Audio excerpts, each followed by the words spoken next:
give you an example of how your thinking also impacts how you handle a situation. So if I were to take this model right now, this is the thought cycle diagram that I've developed to help people to see how your thinking and your emotions and your behavior are all connected and create a result in your life. So let's take the example of my broken down car. Okay, so the circumstance would always be a very neutral statement of fact.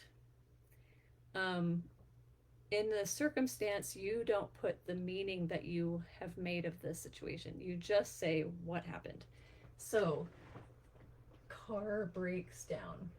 That's exactly what happened. I don't need to blame anybody. I don't need to say what that means about me or my husband. Um, I don't need to put any of that in the cloud. The cloud is just the bare minimum of what happened. And if it's a situation with a person, you might put their quote, like what did they say? Literally, what did they say? Not did what you think they said, or what did they imply, or what were they trying to really say underneath. No, no, no, that doesn't go in the cloud. That goes in your thought arrow. So the car breaks down, and if I have a thought like, this shouldn't happen, how could this happen to me? This is so unfair. What am I supposed to do about it? Feel the emotions that come up when I say those kinds of thoughts. What do you feel?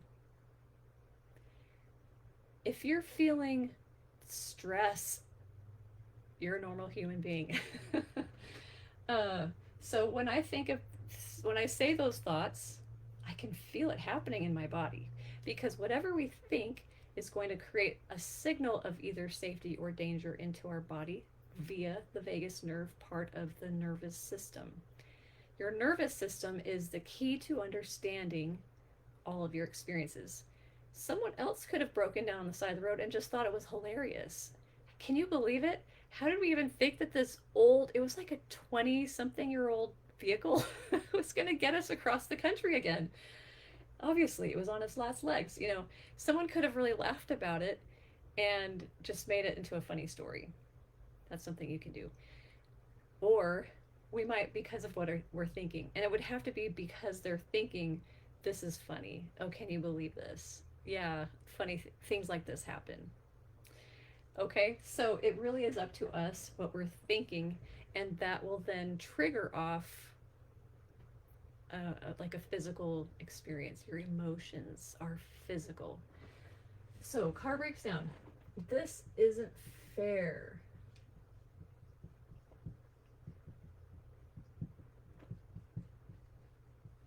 I can't believe this is happening.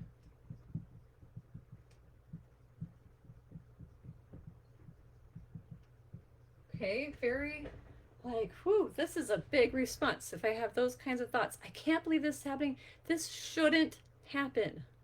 This shouldn't happen. Okay, I'm going to put that there too, because I think that's a really important thought. I'm going to add it over to the side because I already filled it up. This shouldn't happen.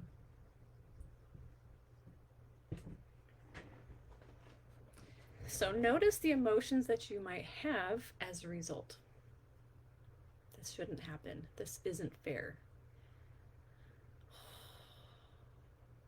Feel that for a minute. Oh, you might feel some anger, frustration. You might find yourself trying to think of who to blame. Who's at fault? Who made this car in this bad situation? Who put this upon me? Who is acting in a bad way against me? We tend to look for who's to blame. And then if we turn it on ourselves, oh, I shouldn't have done this. We shouldn't have even thought this could work. We should have driven our other car. We should have just not gone anywhere. We should have just stayed at home and gone to the pool. I mean, what were we thinking to try to take on this big trip in this very old car? So you might even start to resent yourself or blame your spouse.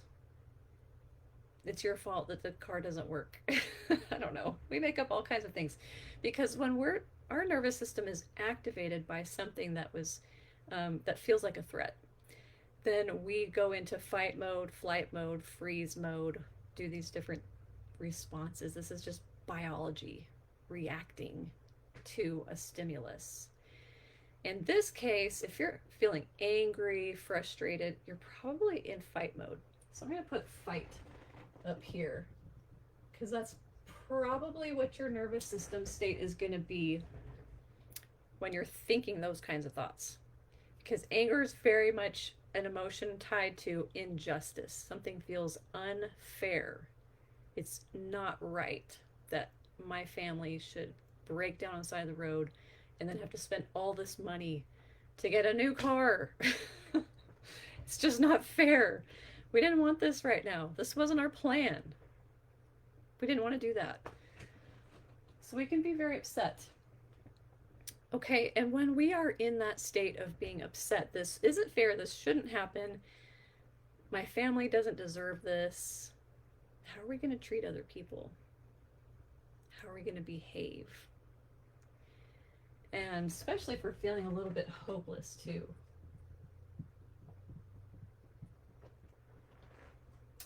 We look for someone to blame.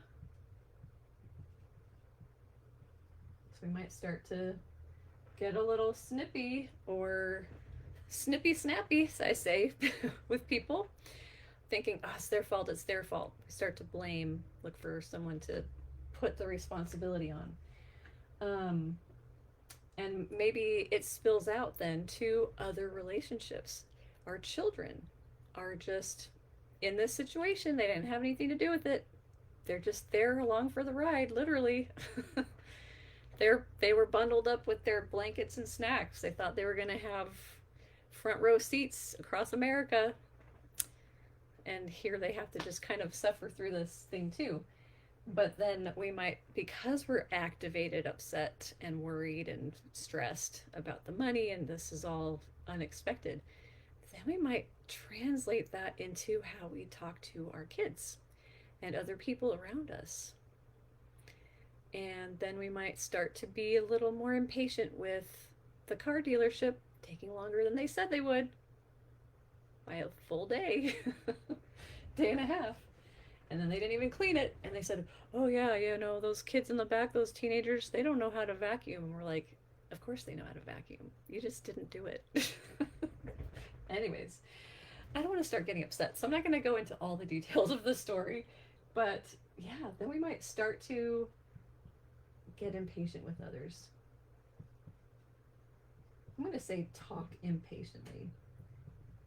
It's a little more specific about how we are interacting. Starting to get impatient doesn't really tell me a whole lot. But if I say talk impatiently, you said it would be ready by 1 o'clock and now it's 6 o'clock. Why is it not ready? And so that fuels then a result. The results can be the situation, like the circumstance now, how it has changed and transformed into something else. Results are very much about relationships. In my mind, your relationship with people around you is the most important thing. If you can learn how to manage how you talk to other people, you're going to change the story. So when something is unfolding in a way that you didn't expect, you are trying to figure out what to do. You're sort of upside down trying to get your bearings. You can't even tell which way's up for a little bit. But think about how your relationships around you can still stay intact. But in this first time around, we're going to kind of go towards the negative result because we're thinking this is unfair. This shouldn't happen. You kind of have blinders on to other options of responding to this. And so then you come around here and tempers are flaring.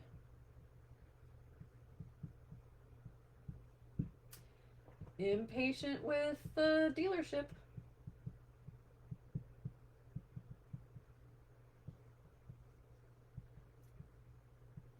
And maybe they really were going as fast as they could. Maybe they just overpromised they really shouldn't have, but this is really how long it takes. I don't know why buying a car is so slow. I don't know. It seems like you can buy a house much faster in some ways. um, so tempers are flaring. You're impatient with the dealership because this is a car breaking down situation, and the result is misery all around. Right? Everybody is unhappy. Misery all around. No one's happy except for when we got to see the pig in the baby stroller. That was kind of fun. At the library. This is the result. Do you want to live like that? No, we don't want to live like this. We also have to realize we're human beings and we're not always going to handle things just like water off a duck's back. It's just not always possible. But we can always call ourselves back into where we want to be. We can rein ourselves back in and restore the relationships and restore peace and make things better. So when you find yourself getting upset, notice it and don't beat yourself about it. Just say, okay, wait, is this where I want to be? Is this how I want to do this situation? Not really. And so, doing some sort of breathing technique, some way to ground yourself, literally barefoot in the grass, is actually a healing thing for your body to recalibrate, get the magnetic flow going properly. Um, but I also just love to focus on breathing because when you breathe long, slow breaths, you're relaxing the muscles in your body, which sends a signal of safety. You're not in pursuit of, being pursued by a wild animal. You really are okay. This is very inconvenient. It might be very painful and heartbreaking. But there is life beyond this that's going to be good. It's going to get better. And so, calling yourself back, come back. Come back to your home, come back to your place of safety inside of yourself. You don't need things around you to change before you feel better and feel hopeful. The circumstance can stay exactly the same. It's inside of you that matters and will be what you can control. You can control your attitude and your mood, and that is what regulation is all about. Okay, so let's show you another way. So if I'm thinking all these thoughts, I'm going to have this experience, and it's just going to reinforce those thoughts. Look how bad this is. We're all miserable. That's why this is unfair and it shouldn't have happened.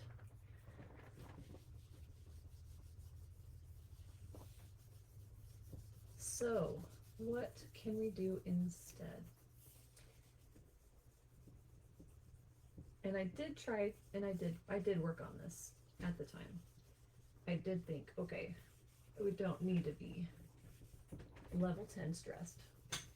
It is what it is, right?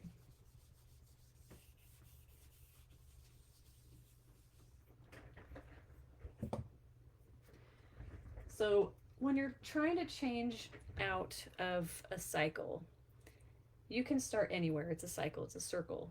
Sometimes the thinking is the hardest part to change. Sometimes it's the result.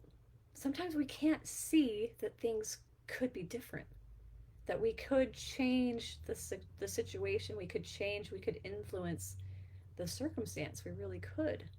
So I'm going to say in this scenario that maybe this was the hardest part, seeing it differently. So what can you do? So I want you to say to yourself always, okay, I need to breathe. I need to bring peace into my body. And that's going to help open up my mind. So anytime you find yourself, and train yourself while you're calm, that's when you need to do the teaching. Is when you're calm, then you say, "Ooh, next time I have something really unexpected and really upsetting happen, my plans are getting diverted. I want to stay calm about it. I don't want to get upset. I don't want to start putting my disappointment on other people who don't deserve it. Decide that. You just even just have to decide it, and that thought and belief goes into your salience network in your brain, and your brain latches onto that, says this is important, and stores it, and then looks for examples around you, evidence, other times, other opportunities to make that true. So you just decide it right now. You're creating neural pathways as well for your body to then rely on your brain to draw back onto and say, oh, yeah, this is what I do in these situations. I feel worried and I feel concerned and I feel kind of stressed and scared, but I know it's going to work out. I've had 1,000 other things in the last few years, even that didn't go the way I thought. And I got through those. I'm going to get through this one too. This one feels a lot bigger and intimidating, but I've done it before. I'm going to do it again. I'm going to be okay. So that's what I'd like to offer. It's going to be okay.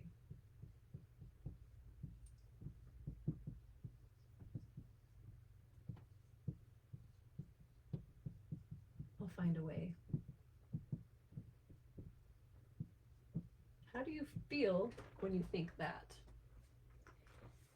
And let's say our nervous system, in this case, is going to experience safety.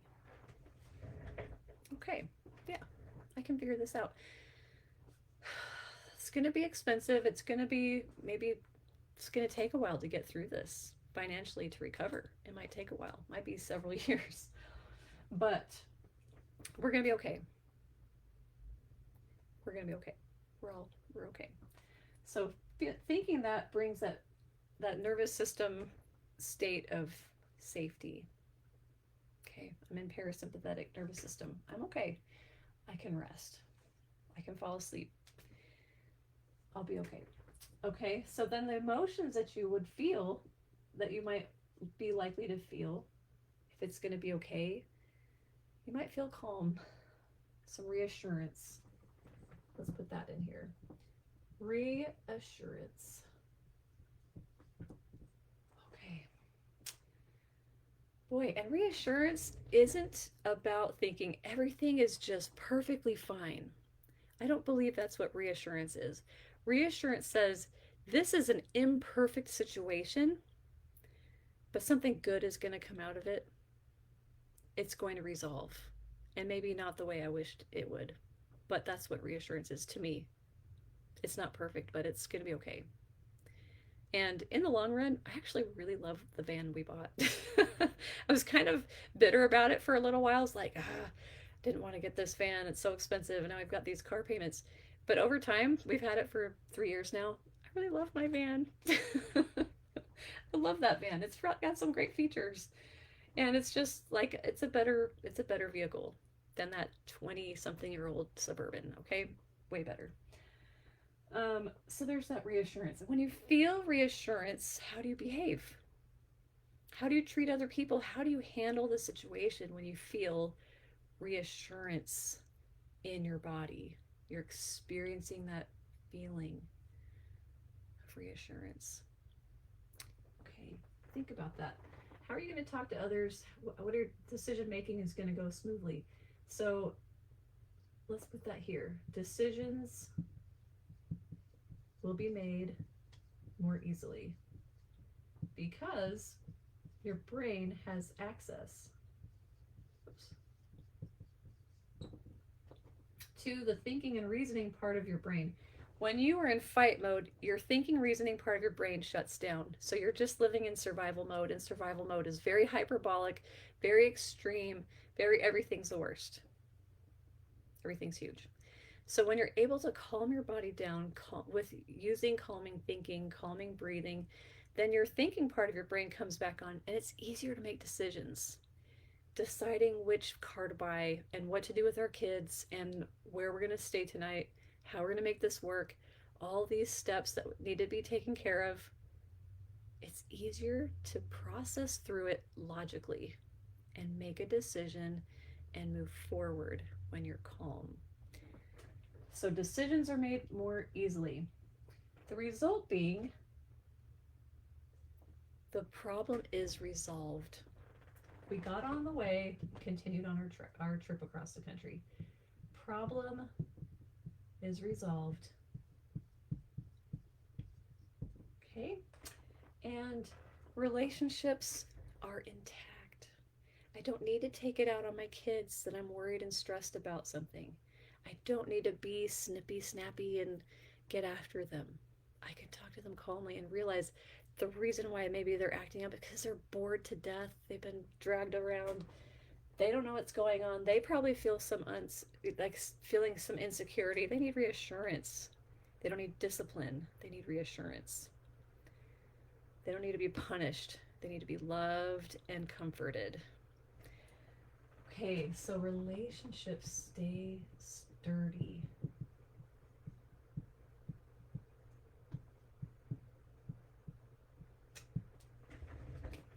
And if your relationship becomes unstable at times, you're not an anomaly. You're a normal human being. And that's just an opportunity to learn how you would rather behave. You can tell, you feel it inside of you. So this was really hard to imagine when I was thinking this isn't fair, this isn't right, what are we going to do? Doom and gloom. I couldn't see a better result. I couldn't see it working out in my mind. I couldn't do it because I was so worried about everything my survival mode was on. I couldn't think and imagine it. So it maybe needed to be my thoughts that I changed first. Talking to myself. It's going to be okay. Yeah, it's powerful. What you say to yourself is so powerful to give you that reassurance to keep going and that you're going to make it through. Does not have to be pretty. Reassurance doesn't say it's going to be pretty. Reassurance says there's an end.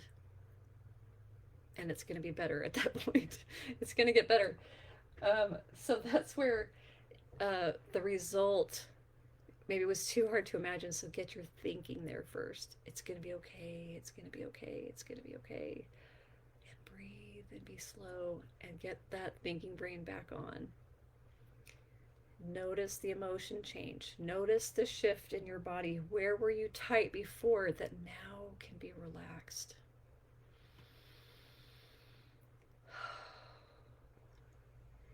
And if you were in a depressed state, maybe you were in flight or freeze, kind of get frozen up, then you do need to move slowly, get yourself moving, and pick up the energy because you didn't have enough. So you need to get more energy by moving around, maybe breathing a little more rapidly to get yourself moving out of freeze. Because again, if you're in frozen mode, freeze mode, you can't think, you can't make decisions, you're just bound up. So you got to relax and get the tension out, but you've got to move. You might need to move a little bit. Okay, so here is an example of how this process can work. When things are not going the way you think that they should, giving yourself the tools right now to say things don't have to go according to plan. They don't have to in order for me to be okay. Things can go very, very wildly off course and off track. And it really hurts. It can really hurt when it's a big deal. Listen to yourself. Listen to what you're doing and thinking and feeling. Really turn inward. Turn inward. Notice how it's starting to come out to other people. How are you treating them? How are you talking to them? How are you responding to them? And if you're getting like jabby with them, then realize, okay, I need to calm down. They don't deserve it. They didn't cause the situation. And maybe if they did, even, what kind of person do I want to be? What result do I want? I want to resolve this. I don't want to make it worse by becoming more inflammatory with the way I treat people.